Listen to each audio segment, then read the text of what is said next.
ಕವಿತೆಯನ್ನ social ಮೀಡಿಯಾದಲ್ಲಿ share ಮಾಡಿದ್ರೆ ಯಾರಾದ್ರೂ ನೇರವಾಗಿ ಜೈಲಿಗೆ ಹೋಗ್ತಾರಾ? ಕೇಳೋಕೆ ಸ್ವಲ್ಪ ವಿಚಿತ್ರ ಅನ್ಸ್ಬೋದು. ಆದ್ರೆ 2025ರ ಸುಪ್ರೀಂ ಕೋರ್ಟಿನ ಇಮ್ರಾನ್ ಪ್ರತಾಪ್ಗೃಹಿ ವಿರುದ್ಧ ಗುಜರಾತ್ ರಾಜ್ಯ ಈ ಕೇಸು ಶುರುವಾಗಿದ್ದೇ ಹೀಗೆ. ಹೌದು. ಈ ಆಳವಾದ ವಿಶ್ಲೇಷಣೆಯಲ್ಲಿ ನಾವು ಮೂಲ ಮಾಹಿತಿಯಲ್ಲಿರೋ ಯಾವುದೇ ರಾಜಕೀಯ ಅಥವಾ ಧಾರ್ಮಿಕ ನಿಲುವುಗಳ ಪರ ವಿರೋಧ ಚರ್ಚೆ ಮಾಡ್ತಿಲ್ಲ. ಬದಲಾಗಿ ಈ ಕೇಸ್ ಮುಖಾಂತರ ವಾಕ್ ಸ್ವಾತಂತ್ರ್ಯದ ರಕ್ಷಣೆ ಹೇಗಿದೆ ಅಂತ ನೋಡೋಣ. ಖಂಡಿತ. ಈ ಘಟನೆ ಹಿನ್ನೆಲೆ ನೋಡಿದ್ರೆ ಒಬ್ರು ರಾಜ್ಯಸಭಾ ಸಂಸದರು ಗುಜರಾತ್ನ ಜಾಮ್ನಗರದಲ್ಲಿ ನಡೆದ ಒಂದು ಮದುವೆ ಸಮಾರಂಭದ ವಿಡಿಯೋನ ಎಕ್ಸ್ ಖಾತೆಯಲ್ಲಿ ಹಂಚಿಕೊಂಡ್ರು. ಅರೆ, ಮದುವೆ ವಿಡಿಯೋನಾ? ಅದಲ್ಲ ಅಂಥದ್ದೇನಿತ್ತು? ಆ ವಿಡಿಯೋದ ಹಿನ್ನೆಲೆಯಲ್ಲಿ ಅಂದ್ರೆ ಬ್ಯಾಕ್ಗ್ರೌಂಡಲ್ಲಿ ಅನ್ಯಾಯಕ್ಕೆ ಪ್ರೀತಿಯಿಂದಲೇ ಉತ್ತರಿಸ್ತೀವಿ, ಹಕ್ಕುಗಳ ಹೋರಾಟದಲ್ಲಿ ಪ್ರಾಣ ಹೋದ್ರೂ ಸರಿ ಅನ್ನೋ ಅರ್ಥ ಬರೋ ಒಂದು ಉರ್ದು ಕವಿತೆ ಇತ್ತು. ಓಹೋ, ಇದು ಬರೀ ಒಂದು... ಹೌದು. ಆದ್ರೆ ಈ ಕವಿತೆ ಎರಡು ಕೋಮುಗಳ ನಡುವೆ ಹಿಂಸೆಗೆ ಪ್ರಚೋದನೆ ನೀಡುತ್ತೆ ಅಂತ ಒಬ್ರು ದೂರು ಕೊಟ್ರು. ತಕ್ಷಣ ಪೊಲೀಸರು BNS ಸೆಕ್ಷನ್ 196 ಮತ್ತು 299ರ ಅಡಿ ಗಂಭೀರವಾದ FIR ದಾಖಲಿಸಿದ್ರು.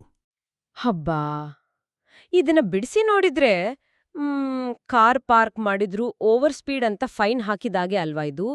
ಕೇವಲ ರೂಪಕವಾಗಿ ಬಳಸಿದ ಕವಿತೆಗೆ ಇಷ್ಟು ದೊಡ್ಡ ಕೇಸ್ ಹೇಗೆ ಸಾಧ್ಯ? ನಿಜ. ಅದಕ್ಕೆ ಹೈಕೋರ್ಟ್ ಹತ್ರ ಹೋದಾಗ ಅವರು ತನಿಖೆ ಇನ್ನೂ ಆರಂಭಿಕ ಹಂತದಲ್ಲಿದೆ ಅಂತ ಹೇಳಿ FIR ರದ್ದು ಮಾಡೋಕೆ ನಿರಾಕರಿಸಿದ್ರು. ಆಮೇಲೆ ಕೇಸ್ ಸುಪ್ರೀಂ ಕೋರ್ಟ್ ಮೆಟ್ಲೇರಿಯಿತು.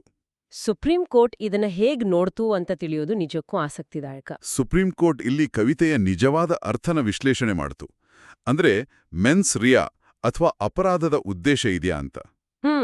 ಕೇವಲ ಕೃತ್ಯವಿದ್ರೆ ಸಾಲ್ದು, ಕೆಟ್ಟ ಉದ್ದೇಶವೂ ಇರ್ಬೇಕಲ್ವಾ? ನಿಖರವಾಗಿ. ಈ ಕವಿತೆಯಲ್ಲಿ ಯಾವುದೇ ಅಪರಾಧದ ಉದ್ದೇಶ ಇಲ್ಲ ಅಂತ ಕೋರ್ಟ್ ಸ್ಪಷ್ಟಪಡಿಸಿತು. ಅದಕ್ಕೆ ಅವರು 1946ರ ಭಗವತಿ ಚರಣ್ ಶುಕ್ಲಾ ಕೇಸ್ ಉಲ್ಲೇಖಿಸಿದ್ರು. ಒಂದು ನಿಮಿಷ, ಆ ಹಳೆ ಕೇಸಲ್ಲಿ ಏನಿದೆ? ಅದರಲ್ಲಿ ಹೇಳಿರೋ ಹಾಗೆ ಯಾವುದೇ ಮಾತನ್ನ ಒಬ್ಬ ವಿವೇಕಯುತ ಹಾಗೂ ದೃಢ ಮನಸ್ಸಿನ ಮನುಷ್ಯನ ಅಂದ್ರೆ ರೀಸನಬಲ್ ಮ್ಯಾನ್ ಆ ದೃಷ್ಟಿಯಿಂದ ನೋಡ್ಬೇಕು. ಅಂದ್ರೆ ಎಲ್ಲದ್ರಲ್ಲೂ ಅಪಾಯ ಹುಡುಕೋ, ಸುಲಭವಾಗಿ ರೊಚ್ಚಿಗೇಳುವ ದುರ್ಬಲ ಮನಸ್ಸಿನವರಿಂದ ಅಲ್ಲ ಅಂತಾನ. ಹೌದು. ಈ ರೀಸನಬಲ್ ಮ್ಯಾನ್ ಸ್ಟ್ಯಾಂಡರ್ಡ್ ವಾಕ್ ಸ್ವಾತಂತ್ರ್ಯಕ್ಕೆ ಅಂದ್ರೆ ಸಂವಿಧಾನದ ಆರ್ಟಿಕಲ್ 19(1)A ಇದಕ್ಕೆ ಒಂದು ದೊಡ್ಡ ರಕ್ಷಣೆ. ಓಕೆ. ಆದ್ರೆ ಇಂತಹ ಸುಳ್ಳು ದೂರುಗಳನ್ನ ತಡೆಯೋಕೆ ಹೊಸ ಕಾನೂನಿನಲ್ಲಿ ಏನಾದ್ರೂ ಪರಿಹಾರ ಇದ್ಯಾ? ಖಂಡಿತ ಇದೆ. ಅದೇ ಈ ಕೇಸ್ನ ಗೇಮ್ ಚೇಂಜರ್. BNSS section 173(3). ಈ ಹೊಸ ನಿಯಮದ ಬಗ್ಗೆ ಕೋರ್ಟ್ ಗಮನ ಹರಿಸಿತು. ಹಳೆಯ CRPCಯಲ್ಲಿ ದೂರು ಬಂದ ತಕ್ಷಣ FIR ಆಗ್ಬೇಕಿತ್ತು. ಈಗೇನಾಗಿದೆ? ಈಗ ಹೊಸ BNSS ಪ್ರಕಾರ 3ರಿಂದ 7 ವರ್ಷ ಶಿಕ್ಷೆ ಇರೋ ಕೇಸ್ಗಳಲ್ಲಿ ಪೊಲೀಸರು ಏಕಾಏಕಿ FIR ಮಾಡೋಂತಿಲ್ಲ. ಓಹೋ, ಮತ್ತೇನ್ ಮಾಡ್ಬೇಕು? ಅವರು FIR ಮಾಡೋ ಮುನ್ನ 14 ದಿನಗಳ ಪ್ರಾಥಮಿಕ ತನಿಖೆ ಅಂದ್ರೆ ಪ್ರಿಲಿಮಿನರಿ ಎಂಕ್ವೈರಿ ಮಾಡಬಹುದು. ವಾಕ್ ಸ್ವಾತಂತ್ರ್ಯನ ರಕ್ಷಿಸೋಕೆ ಪೊಲೀಸರು ಈ ಅಧಿಕಾರನ ಕಡ್ಡಾಯವಾಗಿ ಬಳಸಲೇಬೇಕು ಅಂತ ಕೋರ್ಟ್ ಆದೇಶಿಸಿತು. ಒಂದು ನಿಮಿಷ ಯೋಚಿಸೋಣ.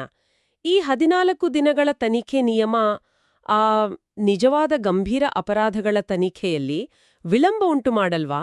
ಸಾಕ್ಷಿ ನಾಶ ಮಾಡೋಕೆ ಟೈಮ್ ಕೊಟ್ಟ ಹಾಗೆ ಆಗಲ್ವಾ? ನಿಮ್ಮ ಆತಂಕ ಅರ್ಥ ಆಗುತ್ತೆ. ಆದ್ರೆ ಕೋರ್ಟ್ ನಿಲುವು ಸ್ಪಷ್ಟವಾಗಿದೆ.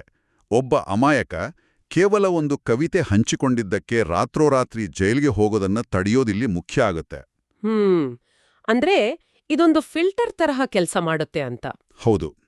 ಇದು ಮಿನಿ ಟ್ರಯಲ್ ಅಲ್ಲ, ದೂರಿನಲ್ಲಿ ನಿಜವಾಗ್ಲೂ ಹುರುಳಿದೆಯಾ ಅಂತ ನೋಡೋಕೆ ಮಾತ್ರ.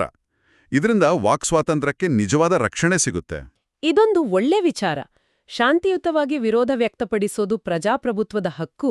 ಸುಳ್ಳು ದೂರುಗಳಿಗೆ ಇನ್ಮುಂದೆ ಭಯಪಡುವಂತಿಲ್ಲ. ನಿಜ.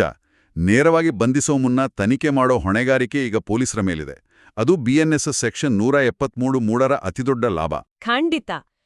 ಈ ವಿಶ್ಲೇಷಣೆ ಮುಗಿಸೋ ಮುನ್ನ ಇಲ್ಲಿ ಕಾಡುವ ಒಂದು ಮುಖ್ಯ ಪ್ರಶ್ನೆ ಏನಂದ್ರೆ, BNSS ಸೆಕ್ಷನ್ 173(3) ಸುಳ್ಳು ಕೇಸುಗಳನ್ನ ತಡೆಯೋ ಅದ್ಭುತ ಅಸ್ತ್ರವೋ ಅಥವಾ ಪ್ರಭಾವಿ ವ್ಯಕ್ತಿಗಳು ಪೊಲೀಸರ ತನಿಖೆಯಿಂದ ಸುಲಭವಾಗಿ ನುಣುಚಿಕೊಳ್ಳಲು ಬಳಸುವ ಕಾನೂನಿನ ಹೊಸ ಲೋಪವೋ?